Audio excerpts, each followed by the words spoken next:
বাংলাদেশ চলচ্চিত্র শিল্পী সমিতি নির্বাচন ঘিরে বরাবরই উত্তেজনা তুঙ্গে। নিপুণের রিটের পর ডিপজলের পদ স্থগিত। ডিপজল নিপুণ ইস্যুতে মন্তব্য করে আলোচনায় সংগঠনটির সহসভাপতি ডিএ তায়েব। কারণ নিপুণের বিরুদ্ধে ৬৪ জেলায় মামলা হতে পারে বলে মন্তব্য করেছেন তায়েব। এতদিন কথা না বলেও শিল্পী সমিতির চলমান ইস্যু নিয়ে কথা বলেছেন এবার চিত্রনায়িকা বর্ষা।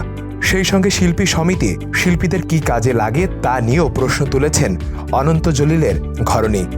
সামাজিক যোগাযোগ মাধ্যমে এক স্ট্যাটাসে বর্ষা লেখেন, শিল্পী সমিতি শিল্পীদের জন্য কি কাজে লাগে তা আজ পর্যন্ত বুঝতে পারলাম না।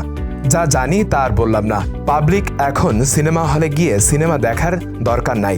মানুষের এত ধৈর্য আছে কি? এদিকে শিল্পী সমিতির সাধারণ সম্পাদক মনোয়ার হোসেন ডিপজল আসন্ন ঈদুল আজহায় গাবতলী গরুর হাট ইজারা নিয়েছেন। শিল্পীদের গরুর হাটে চাকরি দেওয়ার কথা জানিয়েছেন মিশা, যা নিয়ে সংবাদ প্রকাশের পর বিরক্তি প্রকাশ করেছেন মিশা।